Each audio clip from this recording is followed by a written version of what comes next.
Hi there, and welcome to Inside the Wooniverse, a podcast brought to you from the corner of Fringe and Maine. I'm your host, Colette Baron-Reid, and joining us today is the most awesome Dr. Neeta Bhushan.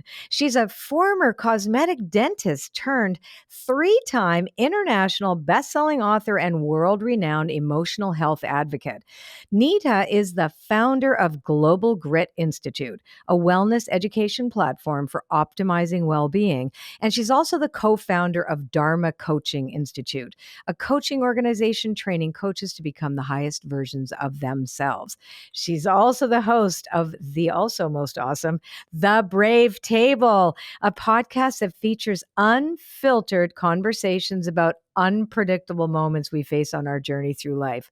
Wow, that is going to be amazing. Anyway, welcome to the Wooniverse, Neeta. Oh my gosh, Colette, it's so great to be here. Thank you for having me. So excited. Okay. So here's what I love doing because I really, really want to talk about your story because it is really genuinely pretty awesome and interesting. Mhm. Let's go back to when you were a kid. What was your childhood like? So, how did you get planted in this world? When did you become aware of the soul and its purpose? Oh gosh. Well, growing up to immigrant parents, my dad was from India. He was from New Delhi and born and brought up there, came to and had his American dream story, came to the US in the 70s and met my mother who was from the Philippines. And so we were mixed culturally, religious beliefs, all of the things, hodgepodge. Growing up in Chicago, and there were three of us. So I had two younger brothers, and I always remembered from just, even I had to have been, 3 years old, but I remember even taking my very first trip to India with my aunt, I call her Bua, my dad's sister.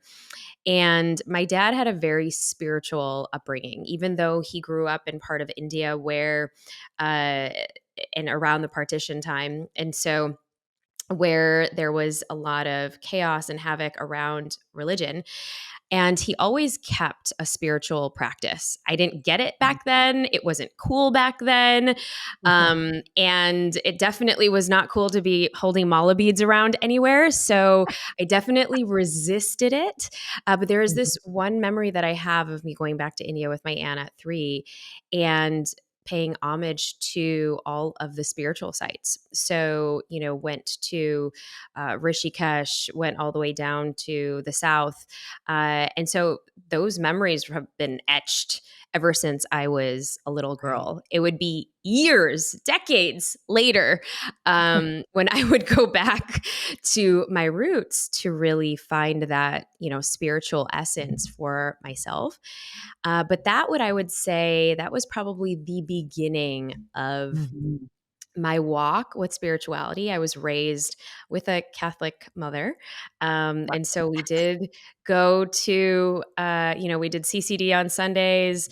We also did the Hindu temple on Tuesday nights. It was a Hare Krishna temple. So if you can imagine in Chicago, growing up and going to, Hare Krishna temple, they got married at the Hare Krishna temple.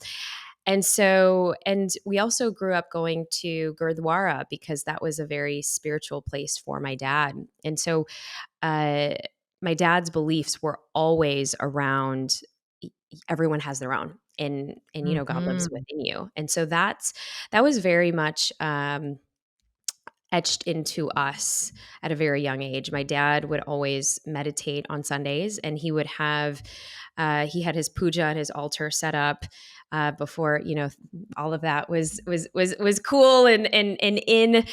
And there was so much respect and reverence. And on my mom's side, because she was very Filipino, we would go to my grandmother's house for brunch after CCD and church on Sundays.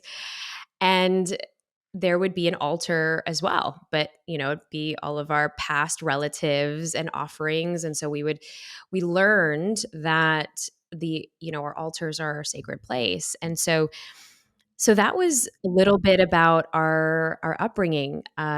Spiritually, there was definitely a lot of this love and reverence to kind of the mystic world that I now, Mhm. have such a deep love for. Isn't it interesting though too when you think back on it? Like I was also very resistant. I used to get really squirmy.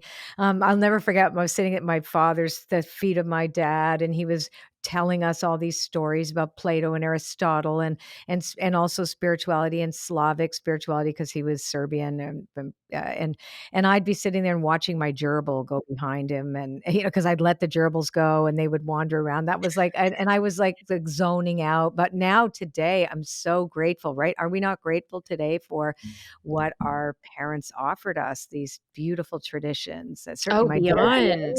beyond Mhm. grateful. I mean, now I'm a mom of 2, and with my husband, we there are certain rituals, because he grew up in a very Jain religion, and Jainism is kind of the intersection of Buddhism and Hinduism, Hinduism.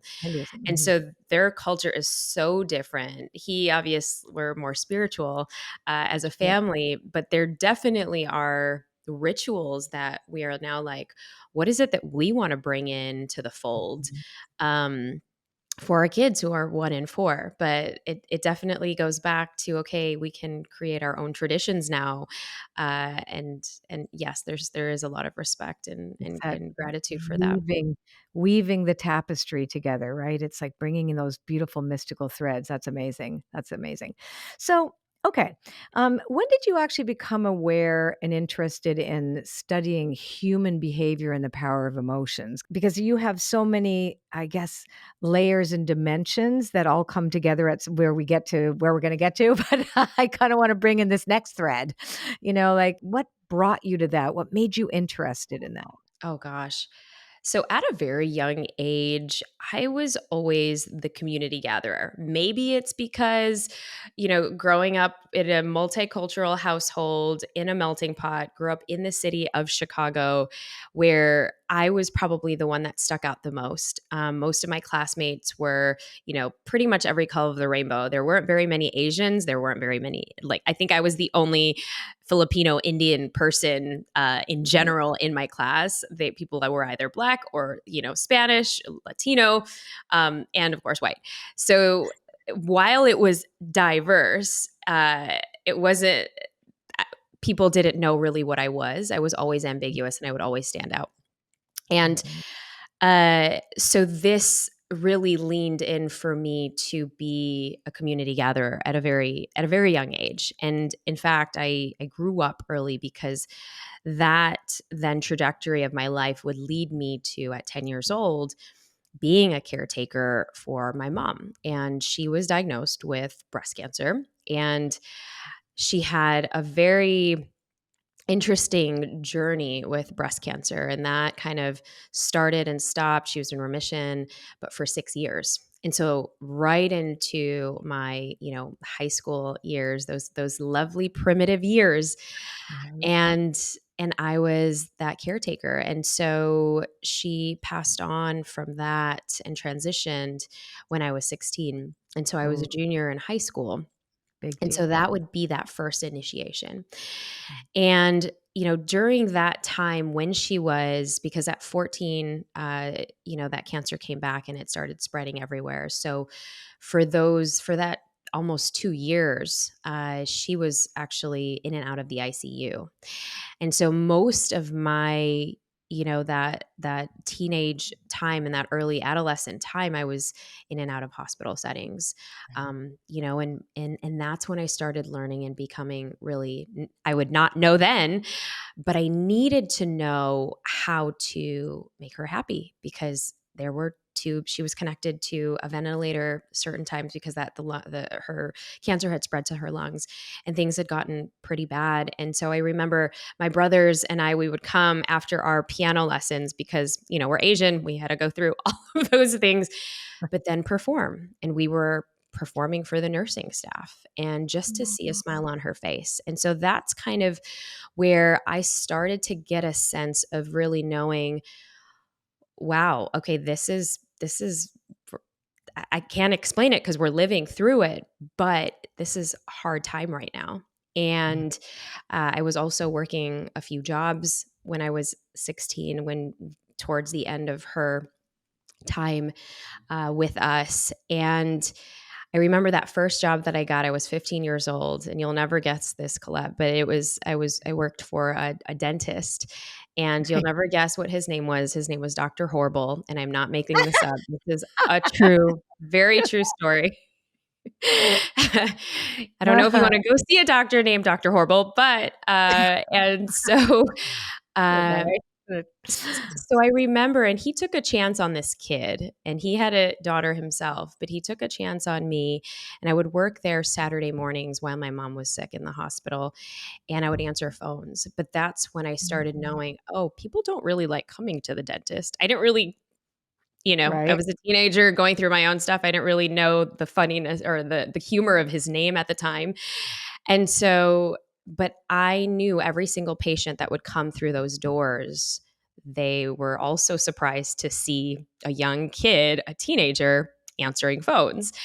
And so that put a smile on their face. I learned very early on that I could then start to alchemize and shift the pain that I was feeling, or the uncertainty, or this dark cloud that I did not know what actually, that looked like, until I would then transform them before they would sit, and get their root canal or their crown done by Dr. Horrible. And so that would probably be the starting point, because then a year after that, we would go through another really big traumatic event, and my brother, who was 15 months younger than me, he would get out of it was homecoming day, and we were set to meet for after homecoming. And he actually went to the high school that was across the street from me, but he would never make it that day because he had a severe asthma attack. And this was Oh my almost a God. year after my mom died, and he unfortunately passed and transitioned on my youngest brother's 12th birthday. Oh Yeah. my God. That is unbelievable. That is so painful. Yeah, and we definitely know the spiritual energetics now. At least that has given me so much solace in his transition. But he was the closest to my mom, and so for him to transition just a year after my mom, and this is sudden death. He was not very sick. This was before he wasn't even an athlete. This was before all of those studies were coming out that athletes were having, these asthma attacks, and their lungs would collapse over their heart and have a heart attack. Oh, no, I Um, know. I have asthma, so I had to be rushed to the hospital. Like, and they take you so right away too. Like, I get they it. take you It's like right I away. get it. So I you would know what he went appreciate through. this, Colette. They could not revive him. They tried three Oh times in god. the ambulance, and he just right away was transition. And so, Wow. yeah, it was a very dark place. It was, horrendous, painful, awful, heart wrenching. It took my dad into severe depression. Um, and I was a senior in high school, and he had been a sophomore. And so for me, senior year meant, okay, I'm applying to all these colleges. This would be my chance to leave, to actually live life for me for once, and not be in this thick cloud of grief and sadness and uncertainty and just overwhelm. I mean, I didn't know any of those words back at that time. I just Right. knew it's grim and dark, and just when are we going to get out of this? And so, uh, and for my dad, he was in such severe depression. So for me, I picked up another job. So I was working three jobs to support our family. And, we leaned on, I call them the matriarchs. There were three women who stepped in fully: my grandmother, my mom's mom, my mom's aunt, my grandmother's sister, my mama Chi, and my bua, my dad's sister.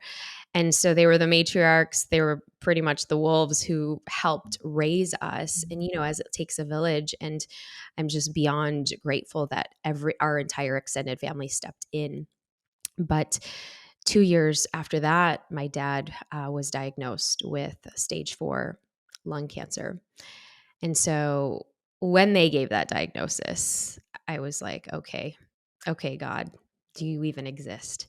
All of this faith that we had grown up with, and especially around the time that my brother transitioned, we had a whole group of my friends who I was in high school with, the Christian evangelists, they came and, it was such and I remember my dad, even in the hospital settings, a lot of my friends who were in band and uh, we would just corral and literally I call this my support, my soul support posse, your SSP, and they can look different in different ways.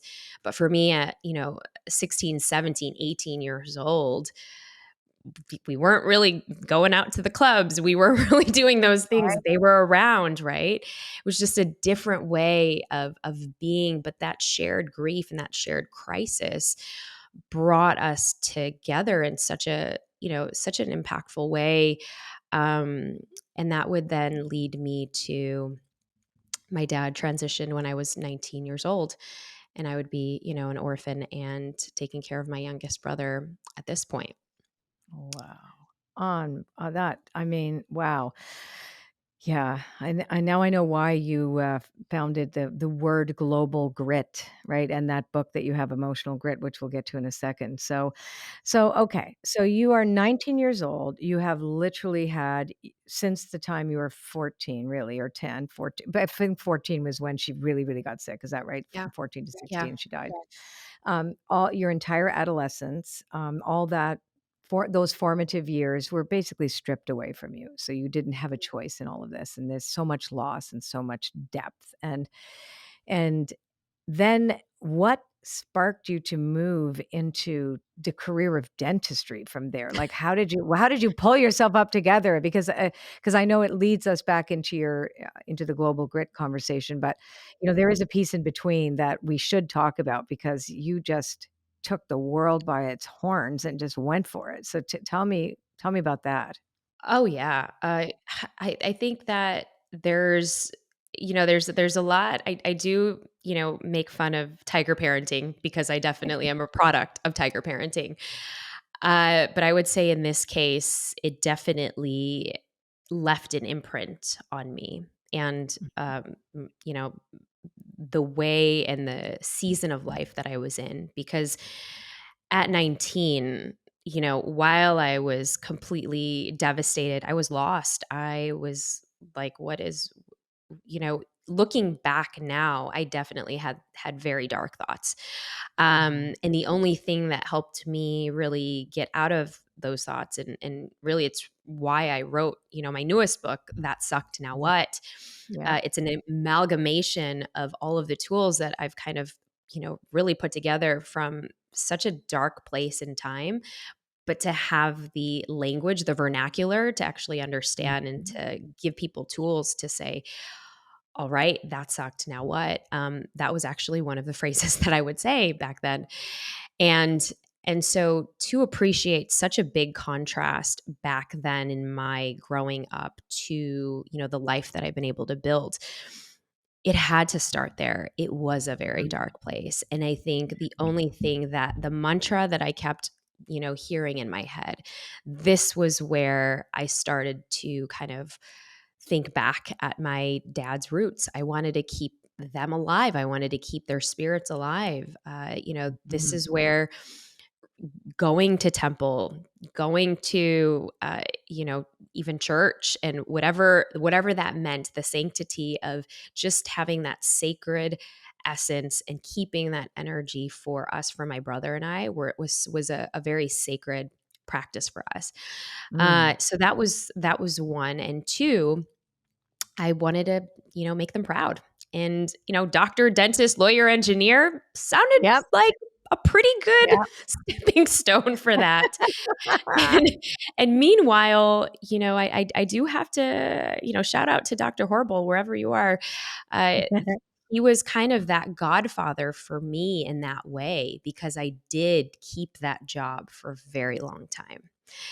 And that was my Saturday situation. Call it whatever you want. But I never worked at a, ever since I was probably 15 years old, I had worked, for about a decade or so, even more than that, every Saturday without fail, every Saturday morning. And that was that discipline. That was that for me, that routine, that I had a responsibility to these patients to make them feel Mhm. a certain way, to help them transform. I started to really notice that even through my grief and my pain, wow, this person does not want to be here right now, but I can make a funny joke. I can make them laugh, and then things are lighter. And Uh-huh. so that's where I fell in love with dentistry. And I was really good with my hands because I also play the piano. Don't ask me to play the piano now, Colette. I probably wouldn't be Okay, I able to won't. I do it. won't. I promise. I memorized a lot. Clearly, the Asian genes worked. And so, and that was, that was that time of my life that I was going to pour everything in. My coping mechanism was overworking. My coping mechanism was success, achievement, accolades. That was really what brought me through my 20s. There's a Mhm. chapter that I write about in That Sucked Now What, on that transition time when my dad had passed and I was 19, and all I was craving for myself was just space, freedom, the Mhm. ability to just leave and do me. And I was, in the bathroom of the college that I went to was Loyola University. It was 15 minutes from my house back in Chicago where I grew up.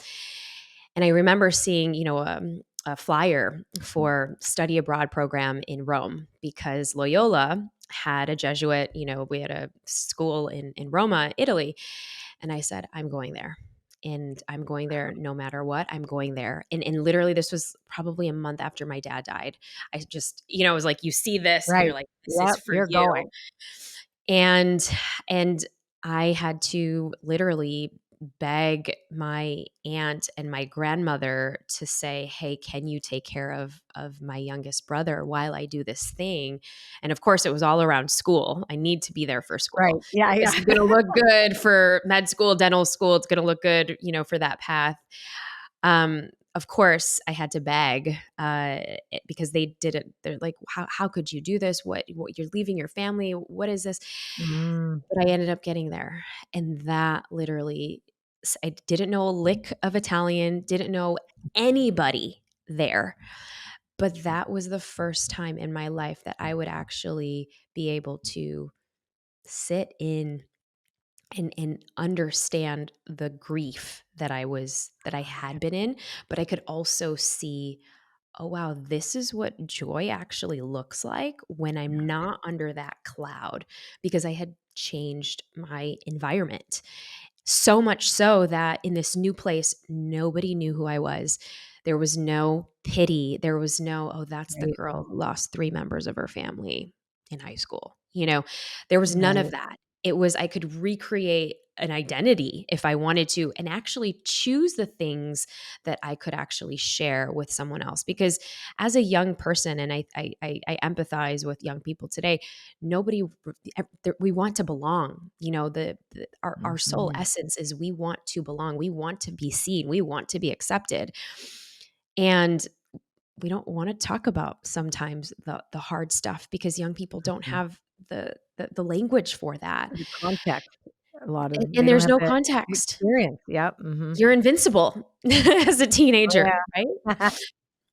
And so that particular trip, now I have such a deep reverence for Italy, because forever at 20 years old, that fully changed my life. It introduced me to, one of the spiritual philosophies, because I took an Italian philosophies class while I was there.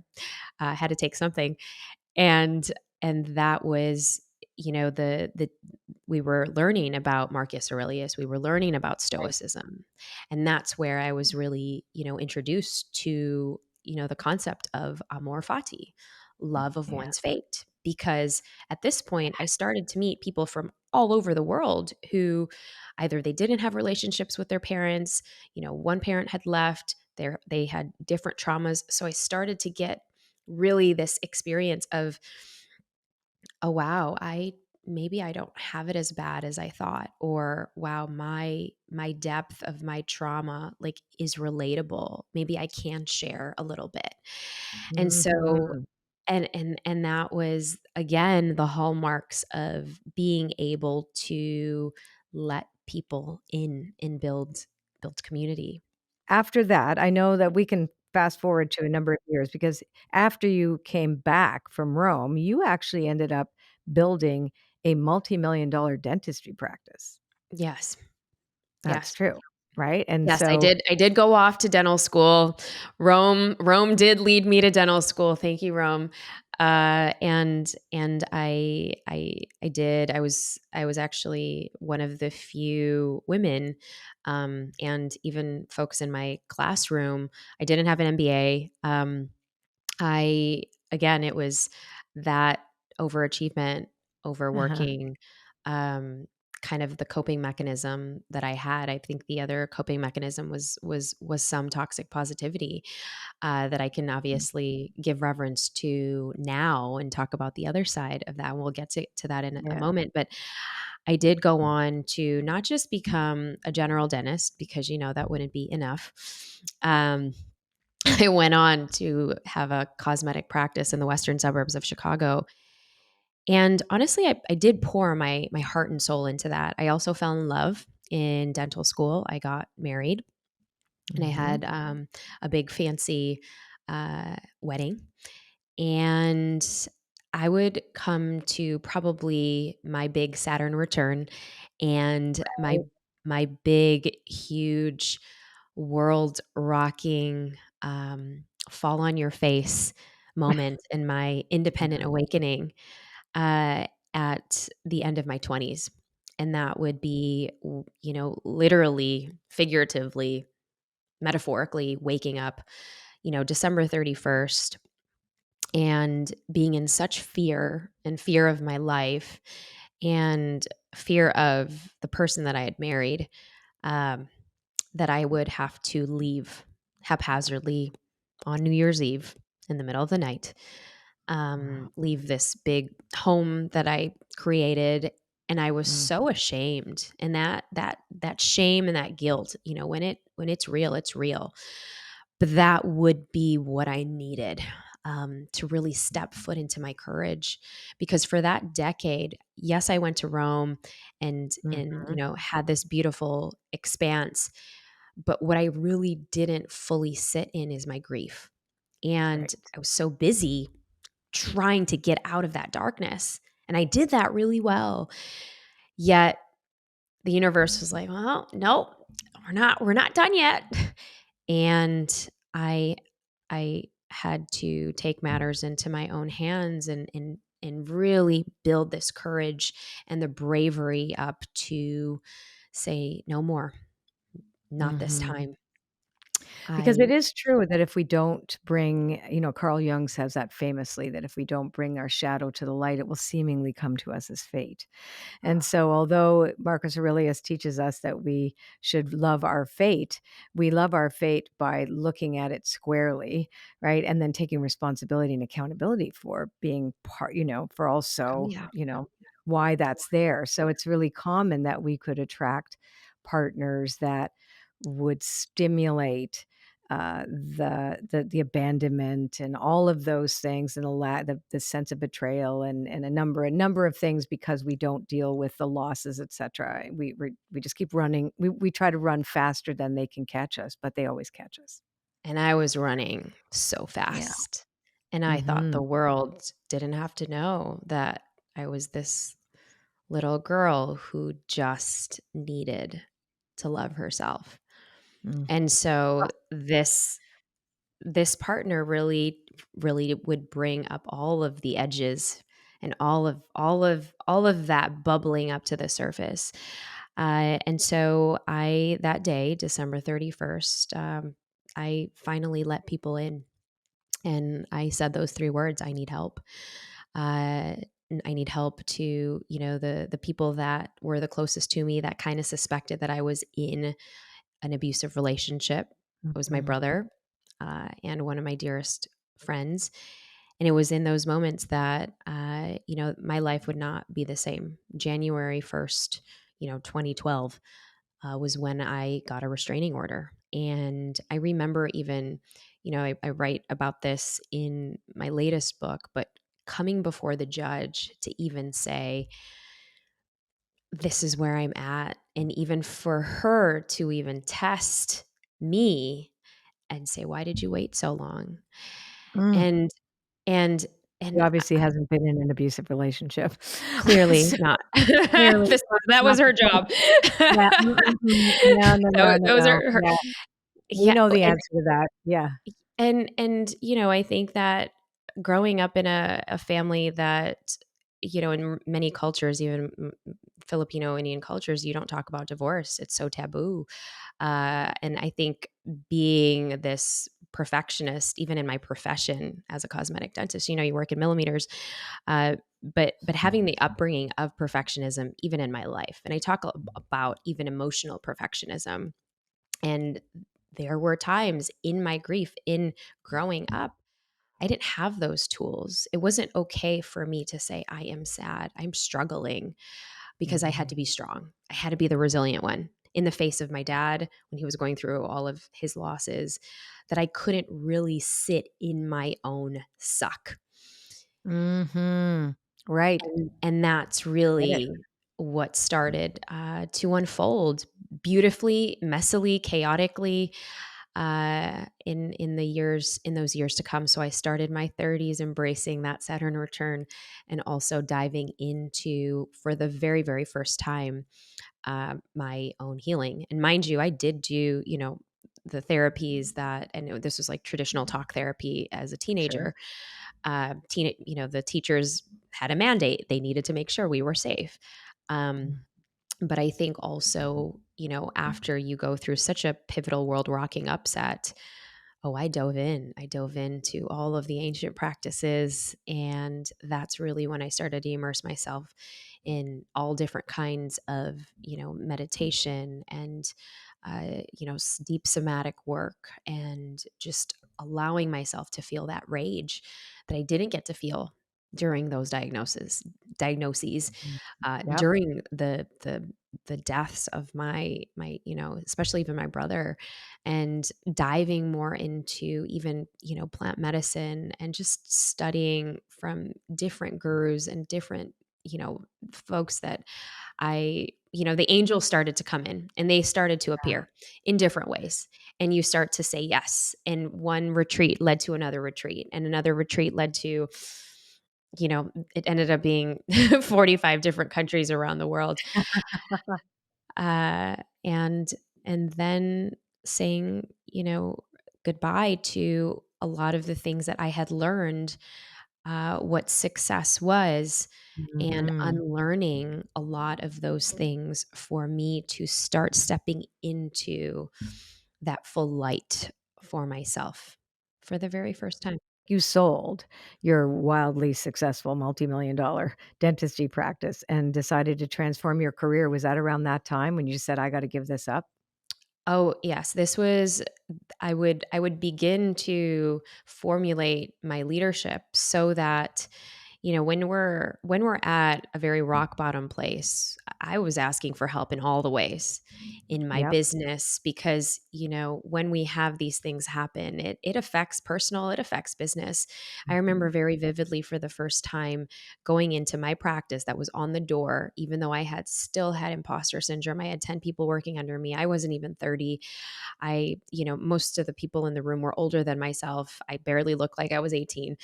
And I was so ashamed, and so in so much fear, to just say, hey. And I remember this. I still had my gown on, my glasses on, my mask on.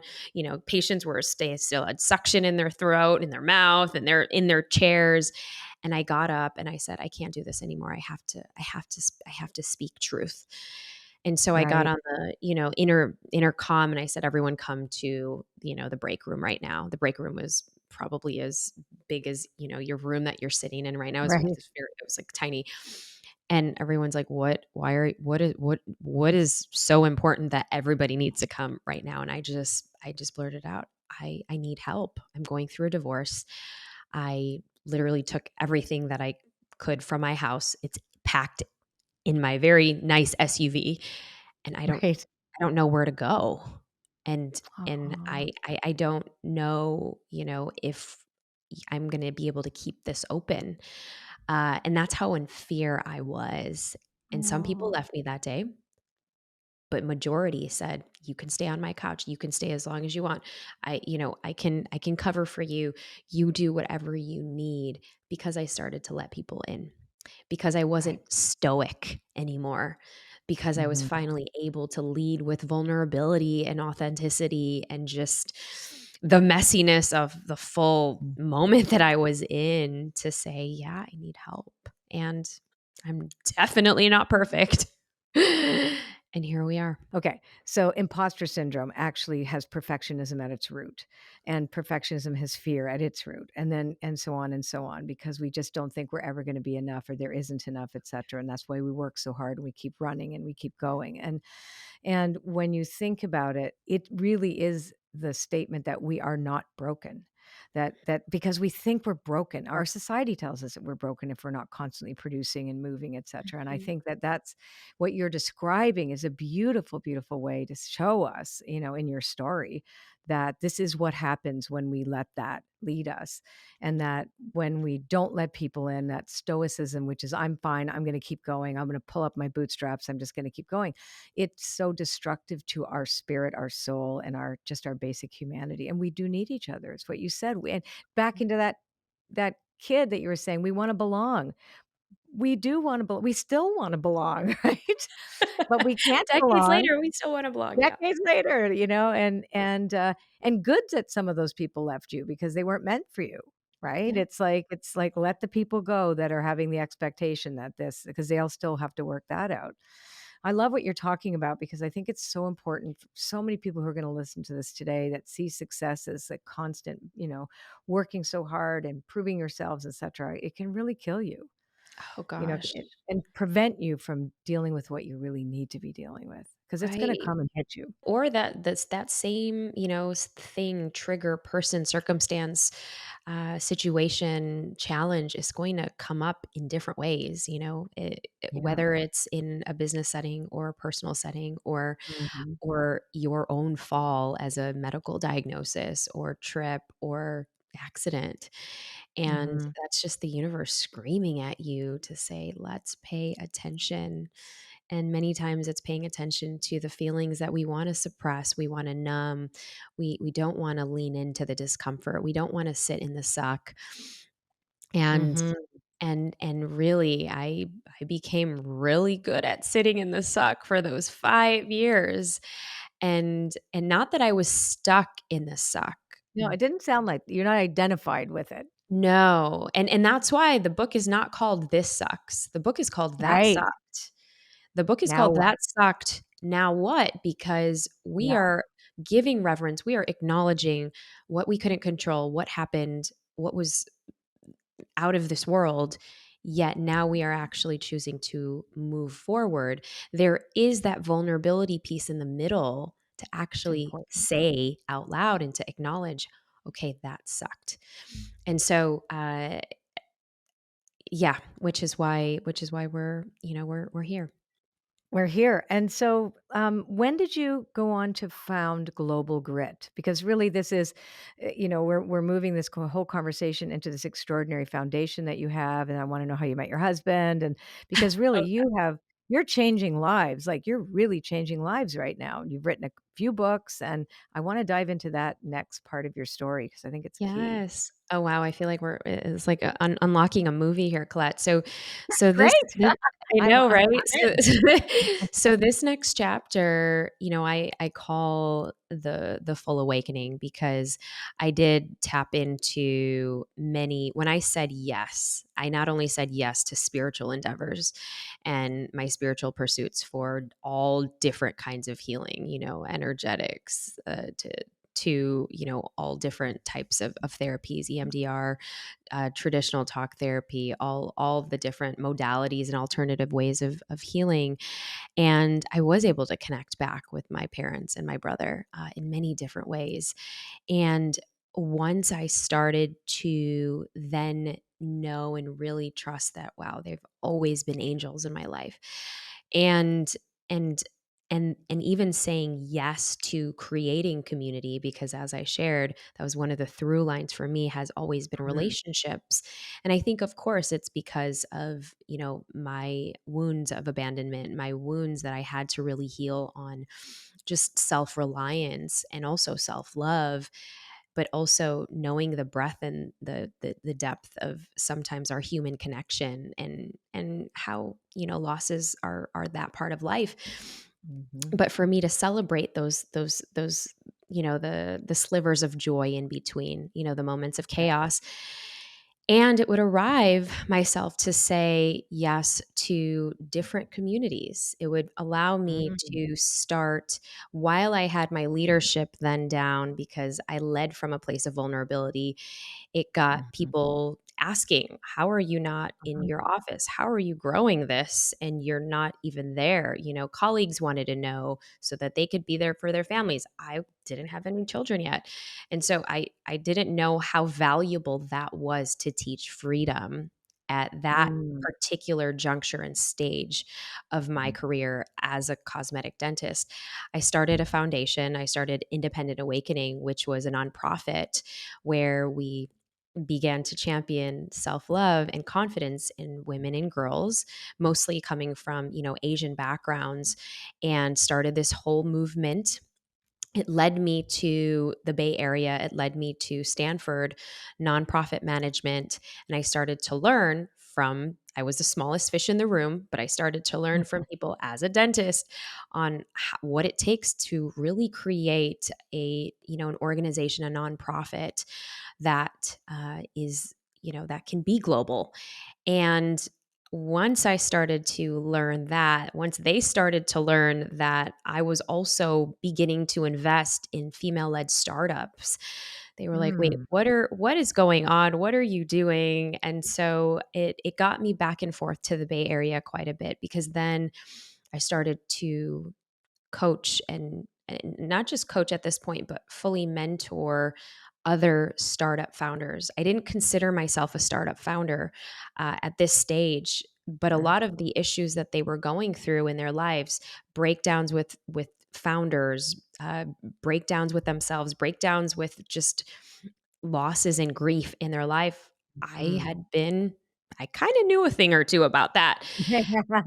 And so that's when it really opened my eyes to the world of Mhm. coaching. It really opened my eyes to, okay, wow, we're on this. I started to get asked to speak around just my story outside of, Independent Awakening, the nonprofit I had. And I really thought, wow, I could do this at a bigger scale. But I really am so curious about, how do we then move that conversation forward? And that led me to, wow, I have to, I'm at this intersection, I'm at this crossroads, and I need to say no to a few things in order to say yes to more of these opportunities, which kept leading me back to California. And so I sold my practice, and I actually, I think this was like a whole manifestation time for me, because I would then go to quite a few of these different conferences around the world, and it led me to a place called A Fest. This was about 10 Right. years ago, uh, 9.5 years ago now. But and at this particular A Fest, I would then meet one of my now really great friends, and his co-founder of this company, and called Mind Valley. And so a year after that, I would then go to Burning Man, which would fully shift my life, with quite a few of the friends that I met at this very global organization. And for the first time, I'm like, wow, people are like me, but they're just living globally. And, you're so Mhm. like-minded. And I wasn't the one anymore, leading the pack in my tiny little town Right. of Chicago, that I could be led in this way, that, and it just opened my eyes to the world of growth, development, even coaching. Mhm. And so many of the people that I met there knew a thing or two about creating organizations. And I would then meet my now husband, Ajit, at that particular place. And so I did find love again, but it would not be for another 3 years for us to get together. We would kind of cross each other's paths, and I would then go to Burning Man a year later with our friends from that particular community, and then a year after that, I would have the courage to sell my practice because I was again around Yeah. like-minded community that was Yep. already Mhm. selling companies and doing things and letting things go to make room for other Mhm. opportunities to grow. And that would then lead me back to Kuala Lumpur to do some leadership coaching and then to speak on this particular stage that my now husband Ajit would also be speaking at in India. And and so I had met Ajit 3 times in 3 different places in 3 different parts of the world, Right. before we actually said yes to an adventure of love. Ah, And what here a we are great 6 years later and 2 kids. it's such a great story. So, you wrote the book Emotional Grit: 8 Steps to Master Your Emotions, Transform Your Thoughts, and Change the World, or Change Your World. What inspired you to write that? I know we can get that on your website. I That's where I downloaded it. I got it from your website. Yes. I really love how you teach. So, again, with that, why you wrote that, but also what do you think stands in the way of most people when it comes to, following their passion and realizing the life of their dreams? Those two questions are really intertwined. Love you to speak on those Oh, two things. yes, yes. So with emotional grit, it was the biggest thing that was calling at my heart when I was getting exposed to all of these new different communities and Yeah. just saying yes. And, of course, is that Buddha proverb, when you're ready, the teacher appears, right? And I Yep. was definitely ready. And I was just committed to saying yes to whatever came in my path. Whereas most of my colleagues who were in medicine, who were in law, who were in dentistry, they had blinders on. It was only talk Yeah. about medicine, dentistry, or law, right? And so for myself, being and leading with curiosity, and that's one of the pillars of emotional grit, is these characteristics. I was so fascinated by human dynamics that I literally set, and this was a project for myself. I was a researcher in college before I went to Mhm. dental school, and because of my upbringing, I had 3 of my case studies. It was my parents, my brother, and in seeing Mhm. them and their journeys in the hospital setting, seeing how the doctors treated them, the nurses treated them, the nurses treating us. I mean, we practically lived there for, a Right. good portion of my adolescence. And then, fast forward to later, even understanding how leaders make decisions, I was very curious at, do we have to go through tough things in order to build grit and resilience? And, Mhm. resiliency is obviously now what I talk about in this new book, That Suck Now What, but it started with grit. And I was Sure. fascinated with the word grit because, yes, it's a masculine word, yet there can be grace. And I've always been told, Neeta, you have so much grace Mhm. for the amount of grit that you have. And I'm like, okay, well, I guess I'm the queen of grit and grace. I guess I can own that. But I use grit as an acronym. And after, I ended up interviewing close to 500 leaders for this project of mine. And this was around the time when I sold my dental practice. And of course, it led me to, all over the world because I then was able to sit with different leaders, community organizers, community builders, because I was so curious about community as well Mhm. and how and what they did. Right. And there were about 10 characteristics, and I, list them all in the book. But I define grit as, an acronym to grow, reveal, innovate, and transform. And I've even Mhm. extrapolated that now into my next book because a lot of what grit is looking back in your past. Sure. And, and that's where it started because I think what holds people back usually is that uncertainty. And is Mhm. that uncertainty is the fear of sitting in the discomfort. And I think we see it so much now, especially even with young people. We want, we swipe so fast. We get a result so fast. Yeah. We, have instant gratification that we cannot wait.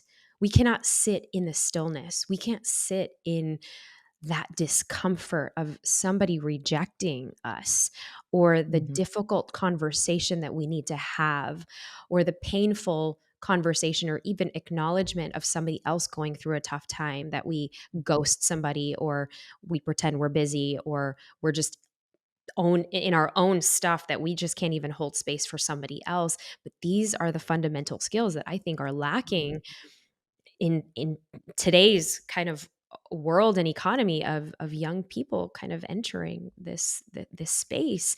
And it's no wonder we're having, a mental health crisis. It's no wonder Mhm. we're having, we can't even grapple with these tough emotions. Well, because we weren't Mhm. really taught that. I had to, and it's embracing the duality of both. I think emotional Both grit and. laid Mhm. a foundation of really being able to, be the narrator of your new stories, because you can. Every day is a new opportunity for that. Grow, reveal, innovate, and transform. Well, now if we fast forward, one thing that I had left out and not fully formed in emotional grit, which now I have written in my newest book, That Suck Now What, How to Embrace the Joy and Chaos and Find Magic in the Mess, is to find magic in your mess. That, Right. yes, it's not just your past, and it's not just rewriting the stories of your past, but there is a cyclical moment of Mhm. that suck. If we're not taking that personal responsibility, if we aren't cultivating that muscle of self awareness to say, oh, wow, I see this pattern here. I have been Right. attracting these emotionally unavailable men. Do I have something to do with that? No. Right. Or maybe yes, I do. And now it's time that I have to sit with it and deeply sit in that suck, to pull out the gems that that next version of myself, that future version of myself has been waiting for. And so that was the gap that I was trying to bridge. But really, emotional grit was a research project. It turned into a book, which then literally began my career as a leadership coach. I mean, it started my path on speaking at all of these different places. I ended up at Google. I was like, how do you want me to speak here? Okay.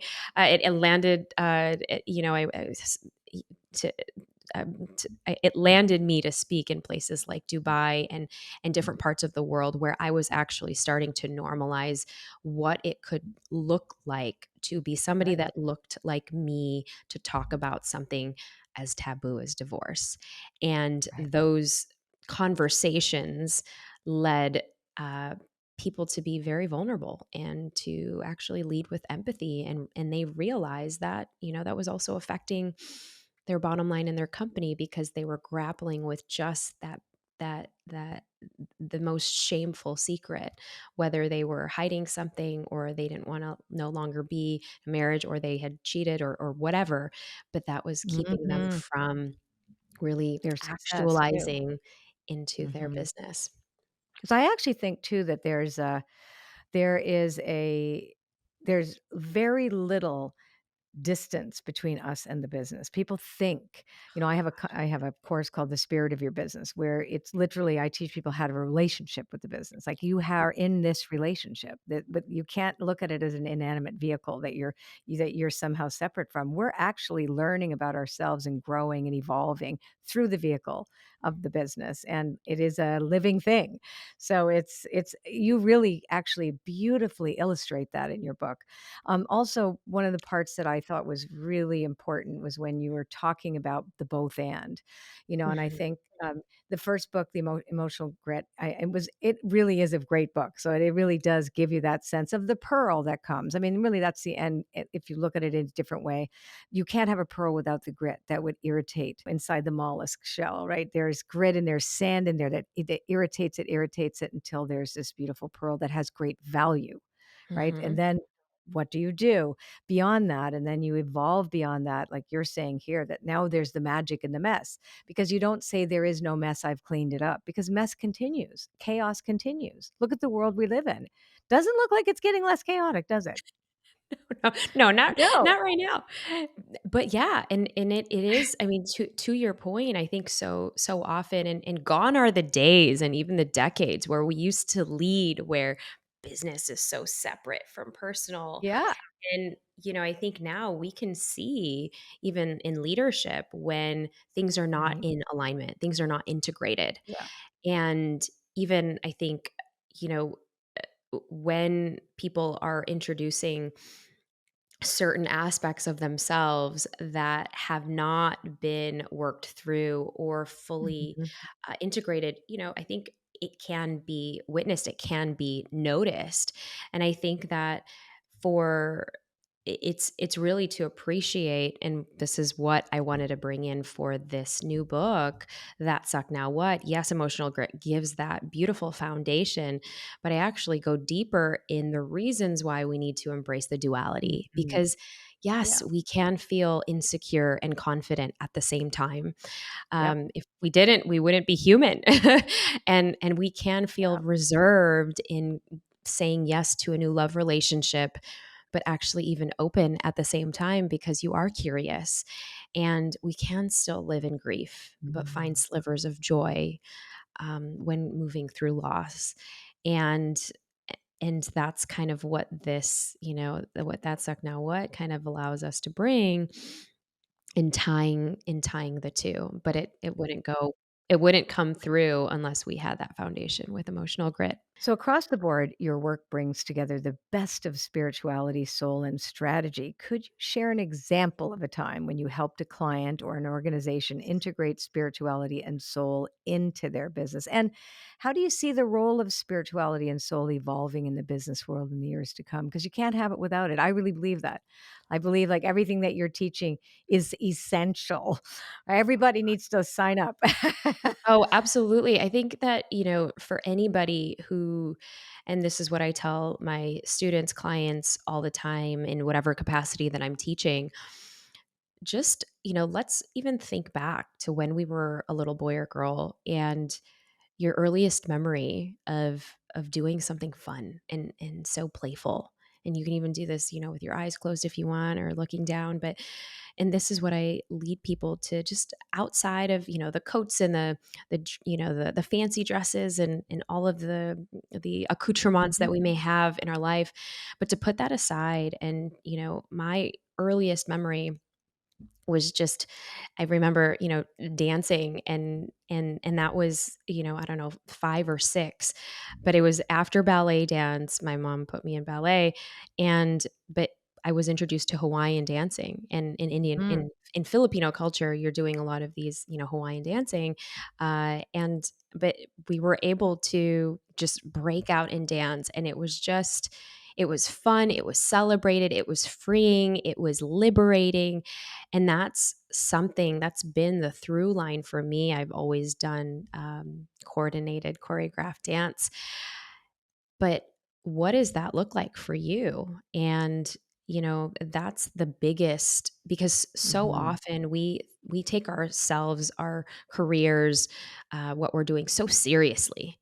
And when I get asked to go into a boardroom, many times, usually, and this is probably, not not kosher many times, but I'll just say, everyone stand up, close your eyes. And some of the executives in the room are like, what? I don't trust you yet. What are you doing? Yeah, yeah, yeah. But to get them out of their comfort zone. And I think Mhm. also to give people permission to access what brought them joy when they were young, what brought Mhm. them joy before all the accolades, what brought them joy and juiciness and liveliness before the stress and the meetings, the payroll, all of those things. And not that you have to go back to that place, not that you have to go back to that place where we're forgetting everything, but can you integrate that Integrate it. part of Mhm. yourself into your business, where maybe instead of dancing, I know when I listen to Hawaiian music, and there's a particular song, uh even for Indian dancing that I have a playlist for that I'll put on in between my calls just to get the Mhm. energy flowing. Do you have something that you can connect yourself back to? And some people, most often we can connect to that little giddy child in us again. And that is the magic, because if we bring that awe and wonder and fun and playfulness into some of the heaviness that we have to deal with in work, the decisions that we have to Mhm. make, that's the spiritual element that I'm talking about. Yeah. Let's infuse more of that. And I pay attention to, I think our inner child work, our little boy and our little girl, because I think for me especially, that was something that I had to bury, and Mhm. I had to say goodbye to her for decades. And now I make it a point every day to be in touch with her. And now it's even easier because now I have my kids. But even for those who have, children who are grown, we can still tap into that, inner Mhm. childlike joy that makes us come alive, because that's really, and I'm sure that's what you talk about too, Colette, is the intersection of that business and our spiritual essence. Because at our core essence, who are we, tapping back into? It's kind of like that metaphor. If you've ever seen in my parents, they had these, Russian dolls Yeah, that, little Russian dolls, the nesting dolls. the They go nesting inside dolls, there inside you it. Yes, go. we had them Right, too. and when we get, to a certain age, we're that Mhm. largest doll, but if we can go back and open back up, the tinier dolls that live in that Mhm. doll to get to that the tiniest first doll, that's our core essence. That's that little girl. And didn't Jesus say, "Be as little children"? Mm, Right? I mean, that always struck it's me, true. that line, I mean, I'm not a practicing Christian. I'm more of a spiritual person. I'm a sort of a smorgasbord person, but Same. there's certain things that really never left me, and that's, like, so Mhm. true. So, for me, it is that playfulness, that joy, that release that is not, constricted by conditioning and rules and regulations. Where is that childlike quality that you can, because children see spirit, that's what they just know. There is a seamlessness between soul and child, right? There's just this seamlessness, this curiosity, which I think is really our superpower, is curiosity. So if you were to give somebody advice, who's looking to integrate spirituality and soul into their work or business strategy, for example, like, what would just one thing you would tell them? Would you tell them to be playful, or what would you tell them? Oh god, absolutely. It starts by accessing what makes you come alive. And even if Yeah. you can make a list of, if and this is a very quick one. I have several different, many of these exercises. And when you actually order the book, it actually comes with a 44-page free guide that goes through a lot of the, self-healing journey and self-healing questions. But one of the first things that I really love is in our season and spirit of playfulness, is make a list of all of the things that you would do, with reckless abandon, just I as love a that. playful youngin, without any care or reverence of what the world thinks. I think so often we have this saying in Hindi, "Log kya kahenge," which means, "What will people think?" Oh, And what will and people and think? it's so huge, because it really Mhm. stops people from moving forward, in taking that risk and taking that step. And so my invitation and my, permission slip for everybody who's listening is to make that list of one or two or maybe three things, that you could even do today, that can get you into that playfulness, whether it's a I love it. song, whether it's Yep. dancing, whether it's, singing in the shower, whether it's singing in your car. You can even set a timer for 30 seconds and see how you feel, after that. That's so funny. I got this immediate mind of running through a sprinkler. Ah, I oh mean, I yeah. can't do that now. It's like winter here, but I just think about that reckless abandon. Yes, running to the sprinkler on the neighbor's lawn. I don't know that I would do that today, but there's that feeling. I know exactly what you're talking about.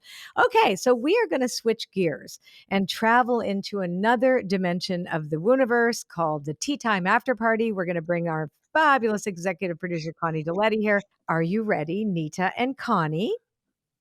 Yes. Ready? Okay. Woo! Okay, your studying in Rome story got me thinking. Nita, parli italiano? Oh, un poco. Un Un poco. poco. Okay.